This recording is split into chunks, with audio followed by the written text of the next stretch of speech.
पापे, मैं तो सोया हुआ था ना पापे, आपकी आवाज सुनी ना, मैं फट से उठा। दोस्तों, एक ऐसा अभिनेता जो अपनी लाजवाब कॉमेडी के लिए मशहूर था।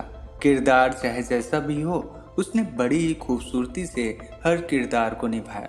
एक लंबे अरसे तक अभिनय की दुनिया में अपनी धाक जमाने के बाद आखिरकार ये कलाकार कैसे इतनी जल्दी इस दुनिया से विदा हो गया, वह क्या वजह थी जिसके चलते इन्होंने एक ऐसा आत्मघाती कदम उठा लिया जिसने उनकी जान ले ली। आइए इन सारे सवालों के जवाब जानते हैं आज इस अभिनेता की जीवनी के साथ, जिनका नाम है विवेक शौक। विवेक शौक का जन्म 21 जून 1963 को चंडीगढ़ में हुआ था। कम उम्र में ही इनके माता पिता की मौत हो गई। इनके बड़े भाई बहनों ने इनकी देखभाल की और इन्हें पढ़ाया लिखाया। चंडीगढ़ में ही इन्होंने अपनी शुरुआती पढ़ाई की और फिर आगे की पढ़ाई भी इन्होंने चंडीगढ़ के इंडो स्पीच कॉलेज से की। कॉलेज के दिनों में इनके दोस्तों ने जिद करके इन्हें अपने साथ कॉलेज में ही होने वाले एक नाटक में शामिल करा लिया। दोस्तों का दिल रखने के लिए इन्होंने उस नाटक में हिस्सा लिया और इनकी अदाकारी को लोगों ने बड़ा पसंद किया। लोगों से मिली तारीफ ने इनके भीतर अभिनय को लेकर दिलचस्पी पैदा कर दी। कॉलेज के बाद भी इन्होंने अभिनय करना जारी रखा और चंडीगढ़ में होने वाले थिएटर नाटकों में काम करना शुरू कर दिया। थिएटर के दौरान ही इनकी मुलाकात महान कॉमेडियन जसपाल भट्टी से हुई। उनसे इनके इतने अच्छे संबंध हुए कि जसपाल भट्टी इन्हें अपना बेटा मानने लगे। जसपाल भट्टी के साथ ही ये पहली दफ़ा दूरदर्शन पर नजर आए कॉमेडी शो उल्टा पुल्टा में। इस कॉमेडी शो को उन दिनों खूब पसंद किया गया था और जसपाल भट्टी के साथ साथ विवेक शौक को भी इस शो से काफ़ी लोकप्रियता मिली। विवेक शौक की कॉमिक टाइमिंग लोगों को भा गई। इस शो के बाद तो विवेक शौक जसपाल भट्टी की टीम का अभिन्न अंग बन गए। जसपाल भट्टी के साथ ही विवेक शौक ने दूरदर्शन के मशहूर टीवी शो फुल टेंशन और फ्लॉप शो में काम किए। इत्तेफाक से ये दोनों शो भी दर्शकों द्वारा बेहद पसंद किए गए। विवेक शौक की अदाकारी इतनी खूबसूरत थी कि लगता था मानो इन्होंने एनएसडी या एफटीआई जैसे देश के किसी बड़े अभिनय स्कूल से ट्रेनिंग ली हो। जबकि सच तो यह है कि इन्होंने तो शौकिया तौर पर अभिनय शुरू किया था और इनकी खुद की मेहनत से इन्होंने अपने अभिनय को इतना नेचुरल बनाया था कि वो बेहद कम उम्र में ही इतने मशहूर हो गए थे कि विवेक शौक जब मशहूर हुए तो फिल्म इंडस्ट्री से जुड़े लोगों की नज़रें भी इन पर पड़ी और विवेक शौक को फिल्मों में काम करने के ऑफर्स भी आने लगे। साल 1998 में इन्होंने बरसात की रात नाम की एक फिल्म में बतौर हीरो काम भी किया। हालांकि फिल्म फ्लॉप रही और विवेक शौक का हीरो बनने का सपना भी टूट गया। इसके बाद ही विवेक शौक ने फिल्मों में कैरेक्टर आर्टिस्ट के तौर पर काम करना शुरू कर दिया। पहली फिल्म फ्लॉप होने के बाद विवेक शौक ने कुछ और फिल्मों में काम किए। हालांकि उन फिल्मों से इन्हें कोई खास मुकाम हासिल नहीं हुआ, लेकिन साल 2001 में रिलीज हुई गदर एक प्रेम कथा में नजर आए दरमियान सिंह के रोल में। दरमियान सिंह का किरदार इन्होंने इतनी खूबसूरती के साथ जिया कि इनका वो किरदार फिल्म के सबसे ज़्यादा पसंद किए जाने वाले किरदारों में शुमार हो गया। फिल्म में ये तारा सिंह यानी सनी देओल के असिस्टेंट और जिगरी दोस्त बने।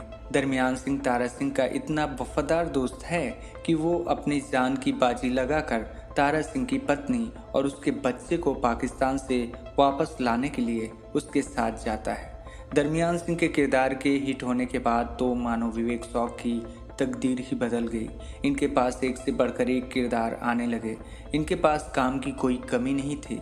फिर ये नजर आए ऐतराज, 36 चाइना टाउन, हमको दीवाना कर गए, बर्दाश्त, लाइफ पार्टनर, क्रेजी 4, कोई मिल गया, अंदाज, दम, माँ तुझे सलाम, इंडियन और चैंपियन जैसी कई और फिल्मों में।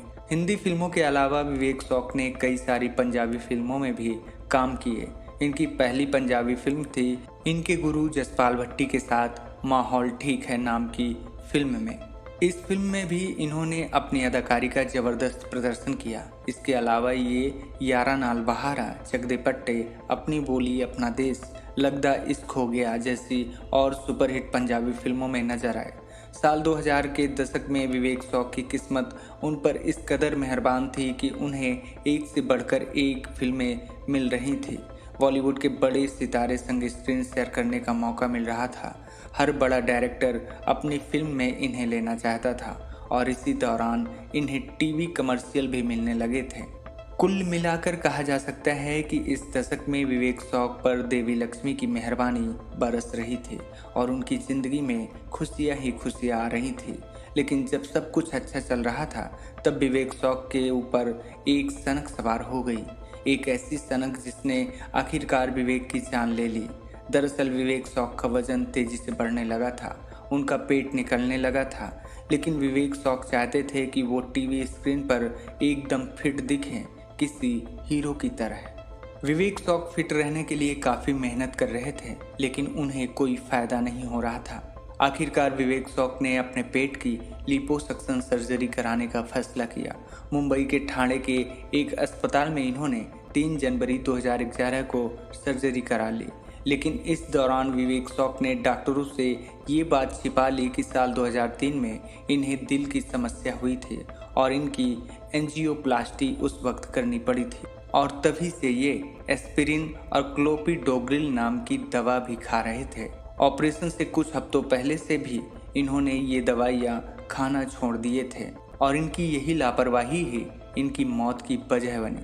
लिपोसक्शन ऑपरेशन होने के कुछ ही घंटों बाद विवेक शौक की तबीयत बिगड़ने लगी।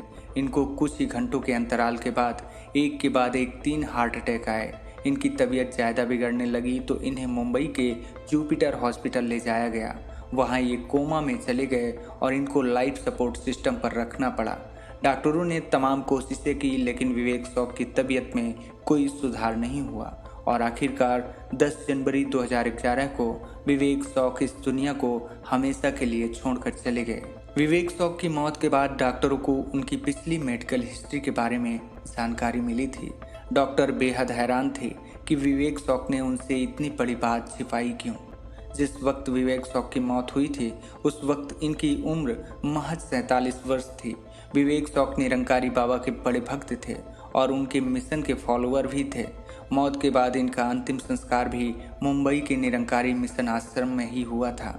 विवेक शौक की अंतिम यात्रा में इनके गुरु जसपाल भट्टी भी शामिल हुए थे। वहीं बॉलीवुड में भी इनकी मौत पर मातम पसर गया था। सनी देओल विवेक शौक के दोस्त थे और उन्हें इनकी मौत की खबर से बेहद दुख हुआ था। वहीं अक्षय कुमार भी इनकी मौत की खबर से बेहद उदास हुए थे। पंजाबी फिल्म इंडस्ट्री के भी कई बड़े सितारों ने विवेक शौक के यूं इस तरह चले जाने पर दुख जाहिर किया था। विवेक शौक के मौत पर स्वर्गीय जसपाल भट्टी ने कहा था, मैंने 25 सालों तक विवेक के साथ काम किया। मेरे कई जानने वालों को ये लगने लगा था जैसे कि वो मेरा सगा संबंधी हो। विवेक जब बहुत छोटा था तभी उसके माता पिता की मौत हो गई थी। मेरे लिए वो मेरे बच्चे जैसा था, मेरे भाई जैसा था और वो मेरा शिष्य भी था। विवेक बेहद मेहनती था। 1984 के सिख दंगों की बात है। चंडीगढ़ में कर्फ्यू लगा था। इत्तेफाक से उसी दिन हमारा एक शूट था जो कि मेरे घर पर ही था।